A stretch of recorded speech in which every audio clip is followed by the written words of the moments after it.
فقدت الأسرة الإعلامية التونسية والإذاعية تحديدا علامة مسجلة من علاماتها ومدونة تاريخية من قاماتها، وهو المذيع عادل يوسف. غادر عادل يوسف عن سن تناهز 86 عاما بعد أن أثث لما يزيد عن 60 عاما بصوته الدافئ والجهوري مئات الحصص والبرامج، وألقى آلاف النصوص والومضات، وظل هو نفسه المذيع المجهول الذي تسمع منه ولا تسمع عنه.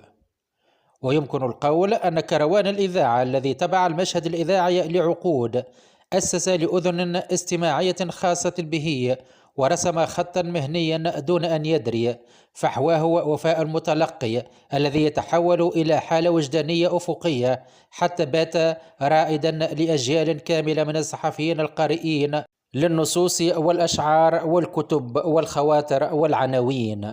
عادل عوض الذي رمت به الأقدار من مصر نحو بلده الأصلي تونس بعد رحلة نفي لجده، أعاد بكل أشكال الحظ بناء مشواره في تونس لما لعبت مصادفات البحث عن طفل يؤدي دورا تمثيليا بسيطا باللهجة المصرية في عمل إذاعي بالإذاعة التونسية دورها، ليكون من ضمن الجيل الأول لها في بوكير الاستقلال.